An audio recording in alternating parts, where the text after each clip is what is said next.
కేవలం సెకండ్లలో స్నానానికి వేడి నీళ్లు, instant portable geyser, shock proof మరియు రస్ట్ ప్రూఫ్, 2 సంవత్సరాల గ్యారంటీ. ఆఫర్ ధర 1890. హాయ్ హలో నమస్తే, వెల్కమ్ టు సుమన్ టీవీ. నేను సాకేత.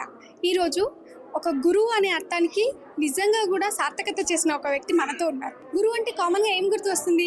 ఒకటి పనిష్మెంట్, లేదంటే అమ్మో ఎగ్జామ్స్ వస్తున్నాయి, లేకపోతే రిజల్ట్స్ వస్తున్నాయి, లేకపోతే మనకి ఏం హోంవర్క్స్ ఇస్తారో, ఇంటికి వెళ్ళాక ఏంటో, ఈ టెన్షన్స్ స్ట్రెస్ ఉన్న పిల్లల్ని చూసాం. కానీ గురువు ఎక్కడ ఉంటే మేము కూడా అక్కడే ఉంటాం అన్న పిల్లల్ని చూసారా?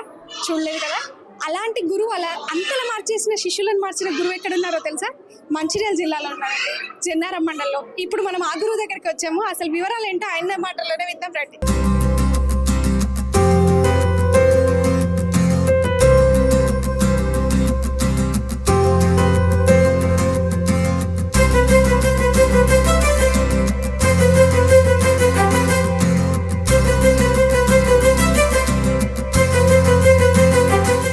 సార్ మీ పేరు?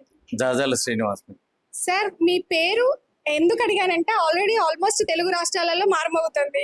ఏం సార్, సార్ అంటేనే భయపడే పిల్లల దగ్గర నుంచి సార్ కావాలి, లేకపోతే సార్ ఇక్కడ ఉంటే మేము అక్కడే ఉంటామని మార్చేశారంట. అది ఇక్కడ ఉన్న పిల్లల తల్లిదండ్రుల అభిమానం మేడం, అంతే తప్ప వాళ్ళకి ఈ సార్ దగ్గర నా పిల్లడు వాడు ఉంటే గనక వాడికి మంచి ఫ్యూచర్ ఉంటుందన్న వాళ్ళ నమ్మకాన్నే నా మీద నాకు ఇంత గుర్తింపు తెచ్చిపెట్టింది. నేను వాళ్ళకి జీవితకాలం రుణపడి ఉంటాను మేడం. సార్ ఇంకొకటి అంటే ఇప్పుడు చాలా మంది పిల్లల్లో భయాన్ని కల్పించి క్రమశిక్షణ పెంచే టీచర్స్ ఉన్నారు ఇప్పటికీ. మీరెందుకు ఈ ప్రేమ అనే మార్గాన్ని ఎంచుకున్నారు? అట్లాంటిది ఏం లేదు మేడం. యాక్చువల్ గా మనం పిల్లవాడు ఇంటి దగ్గర నుంచి వీళ్ళంతా కూడా వాళ్ళ అమ్మా నాన్నతో ఎట్లా ఉంటారో టీచర్తో అలా ఉండగలిగినప్పుడే మన వాడు బిలీవ్ చేస్తాడు.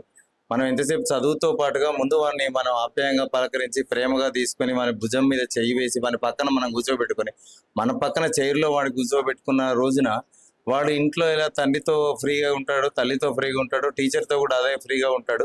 యాజ్ సైమల్టేనియస్గా దాంతో పాటుగా మనం వాడికి ఎక్కువగా పిల్లవాడు దేన్ని లైక్ చేస్తాడంటే ఆట పాటలు ఎక్కువ లైక్ చేస్తాడు. మనం ఇంటర్నల్గా మనం వాడికి తెలియకుండా చదువు నేర్పుకుంటూ అవి కనుక డెవలప్ చేసినట్టయితే ఆటోమేటిక్గా మనం పిల్లవాళ్ళు మన దగ్గరికి వస్తారు. మనం ఎవ్రీ ఇయర్ ఏం చేస్తామంటే 1,00,000 రూపాయలు ఖర్చు పెట్టి మనం భారీ స్థాయిలో కార్పొరేట్ స్థాయిలో స్కూల్ డే చేస్తాం.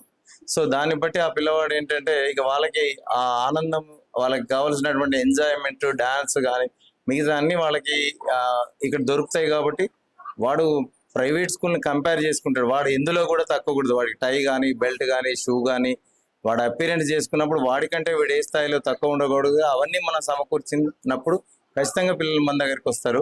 అండ్ వన్ మోర్ థింగ్ ఏంటంటే గవర్నమెంట్ కూడా ఇవాళ చాలా సౌకర్యాలు మన ప్రజలు ఉపయోగించుకోవట్లేదు, కానీ ఉచిత పాఠ్య పుస్తకాలు ఇస్తుంది, ఫర్నిచర్ ఇస్తుంది, మధ్యాహ్న భోజనం పెడుతుంది, రాగి జావా ఇస్తుంది. అండ్ ఇన్ని సౌకర్యాలు మనకు కల్పించినప్పుడు మనం వినియోగించుకున్నట్టయితే మనం మన పిల్లలకి మంచి భవిష్యత్తును అందించగలిగిన వాళ్ళం అవుతాం. శ్రీనివాస్ గారికి ఇంకో స్పెషాలిటీ ఉంది. ఏంటంటే చాలా మంది అంటున్నారు స్ట్రెంత్ ఇక్కడ తక్కువ ఉంటే శ్రీనివాస్ గారికి వెళ్ళారంటే స్ట్రెంత్ పెరిగిపోతుంది అని. ఆ సీక్రెట్ ఏంటి? మా సుమన్ టీవీ ప్రేక్షకులతో కూడా షేర్ చేసుకోండి. సీక్రెట్ అనేది ఏమీ లేదు మేడం. యాక్చువల్గా మనం కొంత మన లైఫ్లో కొంత భాగాన్ని మనం సాక్రిఫైస్ చేసుకోవాలి. యాక్చువల్గా మనం మన టైమింగ్సే కాకుండా మనం కొంత సమయాన్ని కనుక పిల్లల కోసం ఎక్స్ట్రా టైంను కనుక మనం వెచ్చించగలిగితే అప్పుడు ఆటోమేటిక్గా సమాజంలో మన స్కూల్ని వెళ్తూ వచ్చే వాళ్ళటువంటి పేరెంట్స్ అందరూ కూడా మనని గమనిస్తూ ఉంటారు. సో వాళ్ళు గమనించినప్పుడు వాళ్ళకి ఏమనిపిస్తుంది అంటే, సరే ఇక్కడ ఏదో జరుగుతుంది, ఈసారి మన పిల్లల కోసం ఇంత కష్టపడతాడు, మనం ఎందుకు అనవసరంగా ప్రైవేట్ స్కూల్కి పంపాలి, ఇన్ని సౌకర్యాలు మనకు ప్రభుత్వం కల్పిస్తుంది కదా, మనం దాన్ని వినియోగించుకుందాం అనేటువంటి. నాకు ఇంకొక అదృష్టం ఏంటంటే ఎవరికి ఎప్పుడు దొరుకుతుందో నాకు తెలియదు, కానీ నాకు వచ్చే స్టాఫ్, ఇంతకుముందున్న నా స్టాఫ్ యాక్చువల్గా జాడి విమల అండ్ భానువత ప్రభాకర్ అండ్ మన కొరండ శ్రీనివాస్, ఇప్పుడు వచ్చినటువంటి కరుణ మేడం కానీ వీళ్ళు ఎప్పుడు కూడా నేను ఇంత సమయం పని చేయాలంటే అంతసేపు పని చేసిండ్రు తప్ప వాళ్ళు ఎప్పుడు బెల్లు ఈ మనకు ఇంత టైం అని చెప్పి ఎప్పుడు వాళ్ళు ఆలోచించకుండా పనిచేయడం అనేది నిజంగా నా అదృష్టంగా భావించాలి. వాళ్ళ సహాయ సహకారాలు లేకపోతే Srinivas sir nothing. Srinivas sir ఒక్కడు 5 క్లాసులు చెప్పలేడు, 250 మంది పిల్లల్ని సాటిస్ఫై చేయలేడు. శ్రీనివాస్ సార్ వెనుక విజయం వెనుక రహస్యం ఏమిటంటే ఆయన స్టాఫే. నిజంగా వాళ్ళకి నేను జీవితాంతం రుణపడి ఉంటా. ఏదైనా క్రెడిట్ నాకు వచ్చిందంటే ఆ క్రెడిట్ అంతా కూడా నా స్టాఫ్దే. అండ్ నా పేరెంట్స్. సార్ ఇప్పుడు పేరెంట్స్ కూడా మేము చూస్తున్నాం, పేరెంట్స్ చాలా దూరం నుంచి కూడా పిల్లల్ని తీసుకొచ్చి ఇక్కడ చదివిస్తున్నారు బికాస్ ఆఫ్ శ్రీనివాస్ గారు. అంతే, వాళ్ళ బ్రాండ్ అంతే. వాళ్ళు కూడా అంత కష్టపడుతున్నారు కదా. సో మీకు ఎట్లా అనిపిస్తుంది అట్లాంటి పేరెంట్స్ చూస్తే? అంటే యాక్చువల్ గా మన రాష్ట్రంలో చాలా మంది మన దగ్గర ఉన్నటువంటి వాళ్ళంతా బిలో పావర్టీకి చెందినటువంటి పిల్లలు. నిజంగా వాళ్ళకి కనుక మనం ప్రభుత్వం కల్పించిన ఇన్ని సదుపాయాలు ఉపయోగించుకుని ఒక నాణ్యమైన విద్యను కనుక అందించినట్టయితే వాళ్ళ ఫ్యూచర్ బాగా డెవలప్ అయితే వాడు మన జీవితాంతం గుర్తుపెట్టుకుంటాడు. కాబట్టి వాళ్ళని అనవసరంగా మనం కొద్దిగా నెగ్లెక్ట్ కనుక చేసినట్టయితే వాళ్ళు ప్రైవేట్ స్కూళ్ళలోకి వెళ్ళి వాళ్ళకి ఆర్థికంగా భారం అయితే, సరే డబ్బులు ఉన్నటువంటి వాళ్ళు ఎలాగో ప్రైవేట్ స్కూల్స్కి వెళ్తారు, కానీ మాకు సరి అయిన విద్య మా పిల్లలకి అందట్లేదు అని ఒక పూట పచ్చడి మెతుకులు తిని పిల్లల్ని ప్రైవేట్ స్కూల్కి పంపించేటటువంటి వాస్తవానికి చూస్తే చాలా టిఫిన్ బాక్సులు అట్లాగే ఉంటాయి. కానీ ఇన్ని సౌకర్యాలు ఉన్నప్పుడు మనం కనుక మంచి ఎడ్యుకేషన్ కనుక అందించినట్టయితే వాళ్ళకి ఫైనాన్షియల్ గా బెటర్ అవుతుంది, పిల్లవాడికి మంచి చదువు వస్తుంది, కుటుంబాలు కూడా ఆర్థికంగా డెవలప్ అవుతాయి. కాబట్టి మనం తప్పనిసరిగా పిల్లల్ని ప్రభుత్వ పాఠశాలలోనే చేర్పించాలి. ఆ స్థాయిలో కార్పొరేట్ స్థాయిలోనే మనం వాళ్ళకి విద్యను అందించాలి. సార్ ఇప్పుడు చాలా మంది పేరెంట్స్ దగ్గరకు వచ్చేసరికి మేము ఎంత కష్టమైనా వస్తాము అని అనడంతో పాటు మాకు చెప్పిన విషయం ఏంటంటే కామన్ గా ఇప్పుడు ఈ నైట్ ఈవినింగ్ ఇంటికి వచ్చిన తర్వాత చాలా ఇంగ్లీష్ ప్రాపర్ గా వాళ్ళు బాగా మాట్లాడుతున్నారు కంపేర్ టు అంతకంటే ముందు కంటే. ఇప్పుడు పిల్లలు చాలా ఇంప్రూవ్ అయినరు, వాళ్ళ బిహేవియర్ ఇంప్రూవ్ అయింది అని. దాంట్లో మీరు ఎట్లాంటి జాగ్రత్తలు తీసుకుంటున్నారు పిల్లలు? యాక్చువల్ గా మేము 5 periods మాత్రమే మనం కరికులానికి తీసుకుంటాం మేడం. యాక్చువల్ గా కో కరికులర్ యాక్టివిటీస్ కన్నీ కూడా లాస్ట్ పీరియడ్, అంటే ఒక 2 days మనం ఖచ్చితంగా మోరల్ స్టోరీస్ చెప్తుంటాం వాళ్ళకి. యాక్చువల్ గా చాలా మందికి వాళ్ళ మోరల్ వాల్యూస్ సమాజంలో సొసైటీలో ఉండట్లేదు. కాబట్టి అదొకటి, తల్లిదండ్రుల పట్ల ఎట్లుండాలి, సమాజం పట్ల ఎట్లుండాలి. అట్లాగే ఒక 2 days వాళ్ళకి ఎంజాయ్ ఉండడానికి డాన్స్ నేర్పిస్తుంటాం. ఒక 1 day నేమో లైబ్రరీ బుక్స్ చదివిస్తాం వాళ్ళని. ఆ పీరియడ్ వాళ్ళు ఎంజాయ్ చేయాలి. వాడికి ఇవాళ చాలా మందికి అసలు ఈ మొబైల్ వచ్చిన తర్వాత పుస్తకాలు చదవడం అనేది మర్చిపోయారు. అండ్ ఒక రోజు కంప్లీట్గా గేమ్స్ ఆడిపిస్తాం. అంటే every Saturday no bag day జరుపుతాం. సో అట్లా చేయటం వల్ల పిల్లలకి ఆనందంగా ఉంటుంది అండ్ వాళ్ళ మీద బర్డెన్ పడదు. పిల్లవాడి మీద మనం ఎంత బర్డెన్ తక్కువ వేసి మనం చదువు కనుక చెప్పగలిగితే పిల్లవాడు మన అంత లైక్ చేస్తారు. సార్ ఇంతవరకు అంటే మీ సర్వీస్ లో చాలా స్కూల్స్ చేంజ్ అయినారు కదా, అంటే ఇప్పుడు ఈ second third school I think ఇప్పుడు మీరు చేంజ్ అయిన వాటిలో మీకు ది బెస్ట్ అనిపించింది ఎక్కడ సార్? యాక్చువల్గా నేను 2000లో జాయిన్ అయ్యాను మేడం. యాక్చువల్గా భీమిని మండల్ వెంకటాపూర్లో జాయిన్ అయ్యాను. సో దురదృష్టం ఏంటంటే నేను అక్కడికి వెళ్ళగానే అక్కడ మండల్ రిసోర్స్ పర్సన్గా ఒక ఎగ్జామ్లో నేను సెలెక్ట్ అయ్యి ఇమ్మీడియట్గా నేను అన్ని స్కూళ్ళు తిరిగేటువంటి అవకాశం కలిసింది. నాకు ఎక్కడ పనిచేసిన అవకాశం రాలేదు. తిరిగి నేను 2005 ట్రాన్స్ఫర్లో ఇక్కడ దేవునిగూడ రావడం జరిగింది. అక్కడ కూడా సేమ్ ప్రాబ్లం. యాక్చువల్గా అక్కడ నేను చేరినప్పుడు 32 స్ట్రెంత్ ఉండే. నేను అక్కడ 7 years పనిచేసి 127 members నిజంగా అక్కడ విలేజెస్ చాలా అద్భుతంగా నాకు కోఆపరేట్ చేశారు. పేరున వాళ్ళందరికీ నేను ధన్యవాదాలు తెలుపుకోవాలి.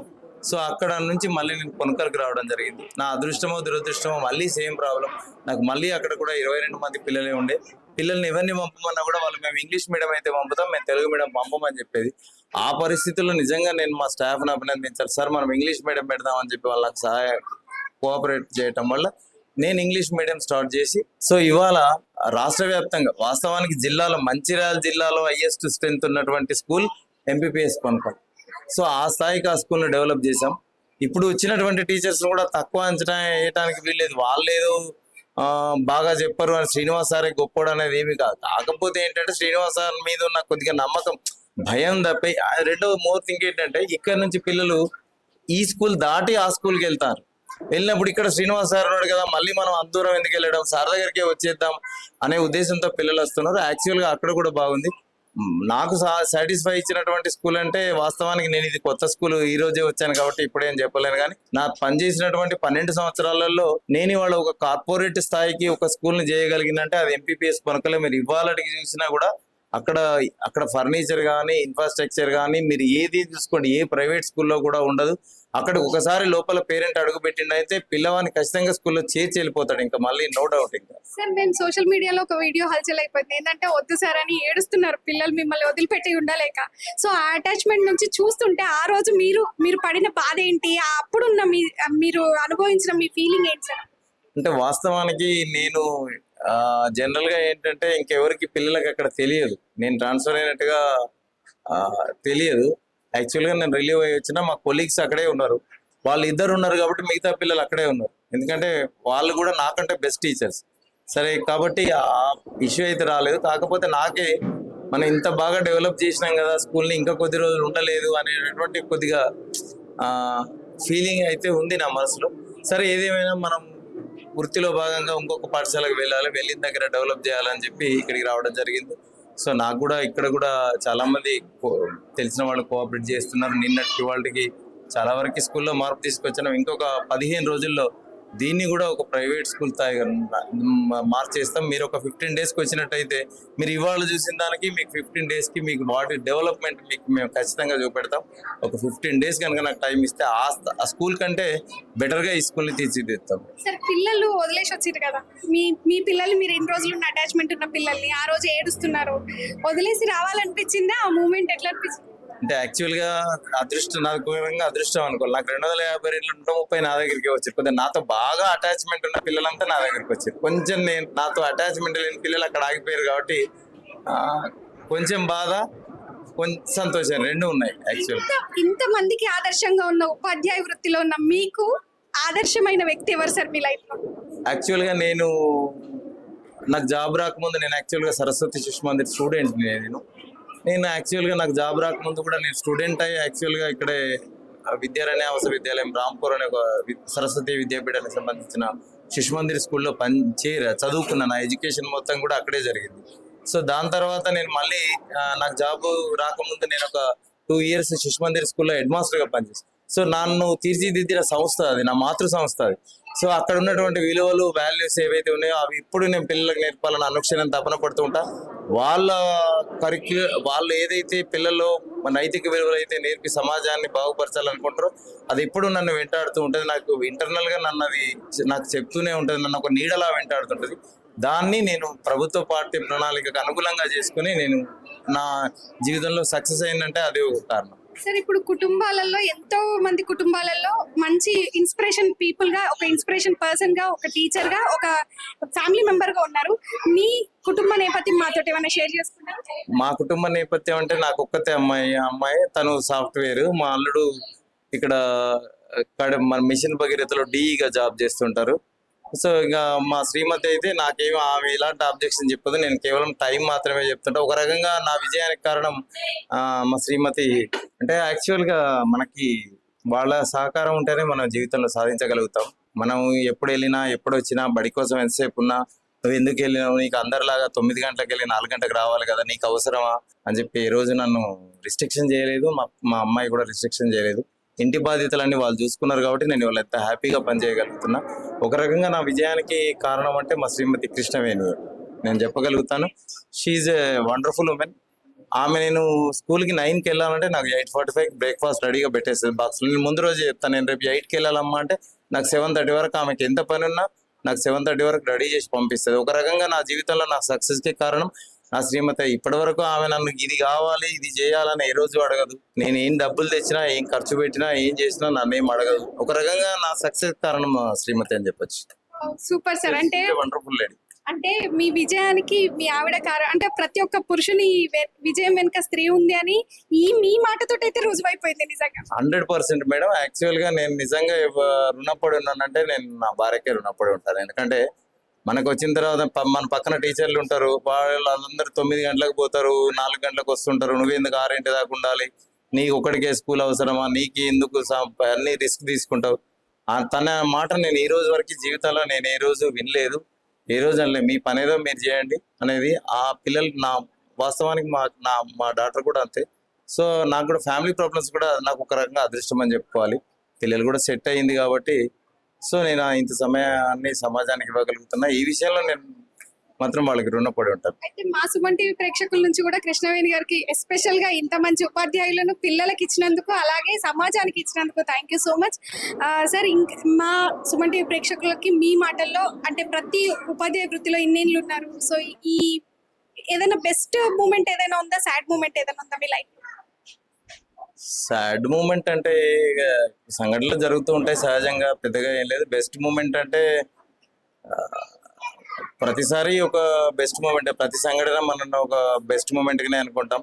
వాస్తవానికి సర్వీస్లో చేరినప్పుడు మొదటిసారిగా మనం గురుకుల ఎగ్జామ్స్ పెట్టినప్పుడు తెలంగాణ గవర్నమెంట్లో మనం డిస్టిక్ లో ఒకేసారి 22 మంది పిల్లలు సెలెక్ట్ కావడం అనేది అసలు యాక్చువల్ గా డిస్టిక్ రికార్డ్. అది ఇవాళ ఇంత స్ట్రెంత్ పెట్టిందంటే ఈ సార్ దగ్గర ఉంటే మన పిల్లలకి గురుకులలో సీట్ వస్తుంది, వాడు వెళ్ళిపోతాడు, వాడి భవిష్యత్తు సెటిల్ అయ్యేది. వాస్తవానికి ఇంతమంది పిల్లలు రావడానికి కారణం కూడా ఇదే. కాబట్టి నిజంగా ఆ రోజు వచ్చినటువంటి ఫోన్ కాల్స్ కానీ, పేరెంట్ నుండి అప్రిషియేషన్ కానీ, అది నా జీవితంలో నేను ఎప్పటికీ మర్చిపోలేను మేడం. సూపర్ సార్, ఎన్నో విషయాలు మాతోటి షేర్ చేసుకున్నారు సుమన్ టీవీ ద్వారా. చాలా మందికి మెయిన్ గా అంటే చదువుకునే పిల్లలకి మీరు ఇచ్చే ఒక చిన్న మాట అంటే, మీ నుంచి ఎంతో మంది ఉపాధ్యాయులు ఎన్నో సలహాలు చెప్తుంటారు, బట్ ఈ వీడియో చూసే పిల్లలకి మీరు ఇచ్చే చిన్న సలహా. పిల్లలమైన పెద్దలమైన మనం సమాజంలో వ్యక్తులం, సమాజంలో భాగస్వామ్యం. మనం ఎప్పుడు కూడా మోరల్ వాల్యూస్ ను పాటించాలి. మోరల్ వాల్యూస్ ను పాటిస్తే ఆటోమేటిక్ గా సమాజం డెవలప్ అవుతుంది. కాబట్టి సమాజం మనకి ఎంతో కొంత ఇస్తుంది, కాబట్టి ఇచ్చినటువంటి సమాజానికి మనం ఎంతో కొంత చేసిన రోజు సమాజం బాగుపడుద్ది. ఎందుకంటే నేను పెద్దగా ఏం చెప్పలేను, కానీ మనం సమాజంలో ఉన్నాం, సమాజం కోసం ఆలోచించే రోజు ఈ ఆటోమేటిక్ గా సమాజమే మనకు కొంత ఇస్తుంది. అదిగా అందరం గుర్తు పెట్టుకోవాల్సినటువంటి అంశం. Thank you sir, thank you so much. Thank you.